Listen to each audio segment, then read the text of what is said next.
So magma-market ako today.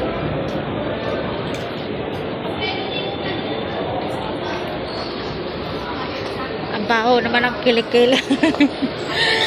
Tag-init na talaga kasi ang baho ng kilikil.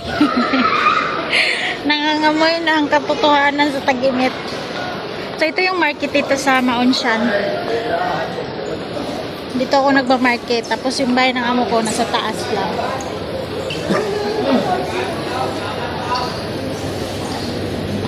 Mahirap mag-market lalo na pag maraming tao.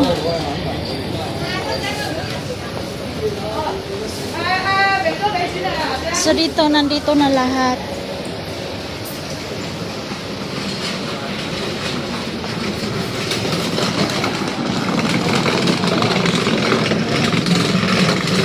Pera na lang ang kulang. Kasi nandito lahat. Ang mga tinapay. Dito tayo dadaan sa likod. Kasi sobrang crowded doon sa kabila. Dito tayo. Medyo tahimik. Bibili ako ng pagkain doon sa Indonesia. Kasi nagutom ako. Meron ding yung gawing biko. Tag 10 lang. Bibili ako. Guluhan yan. Matamis na naman kasi. Ito yung Indonesian store. Tingin tayo ng mga mabili. Mana nih kursinya? Mana sih kursinya, Allah? Ada bentar-bentar. Nah, dari bisa lewat aku, nggak bisa keluar ya. Kamu balik dulu ya, nanti balik. Ito yung mga pagkain nila. Ito yung binili ko. Ayan.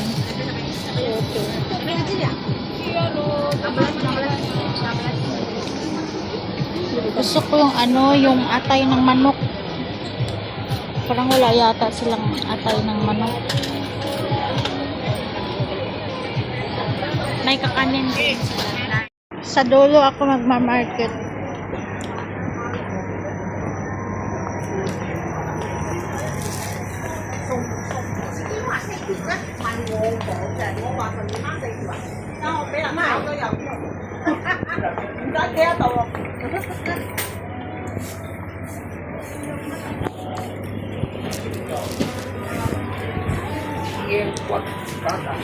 Sa dulo tayo mag-market kasi yun na yung suki ko na tindahan.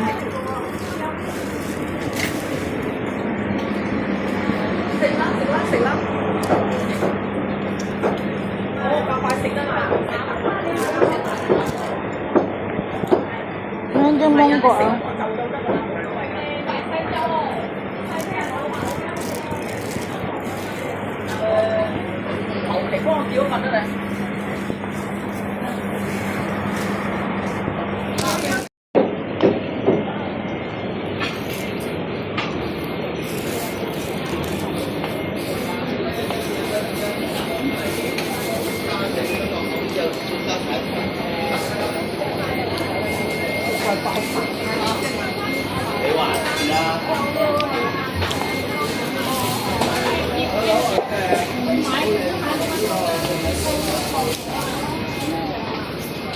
Malaki din ang market dito.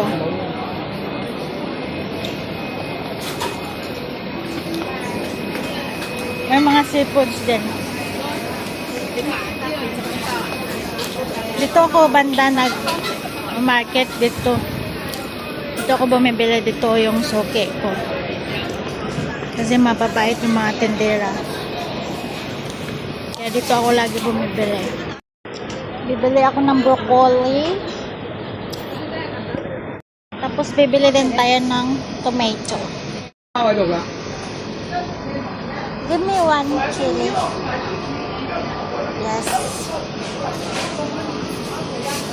Ano pa bang bilhin ko? Pag nandito na ako sa market ba, nakalimutan ko yung bibilhin ko. Nakaka-bad trip.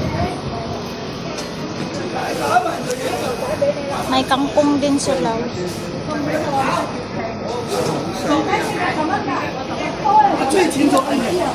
Bibili ako ng carrots. Ang dalawang paper. Tapos na akong mamili. So, papunta na ako sa market. Market doon sa taas kasi bibili ako ng wine. Yung wine nila guys is yung ilagay mo sa karne para yung karne malambot siya agad. Yun ang bibilhin ko sa taas. So, kaya konti lang yung pinamili ko ngayon kasi wala kasing pa-dinner ngayon sa amo ko kaya konti lang yung binili kong gulay. Yung mga gulayin lang na para sa alaga ko. Saka mabigat din kasi pag isahan. So, yan lang. Salamat sa panonood. Pauwi na tayo.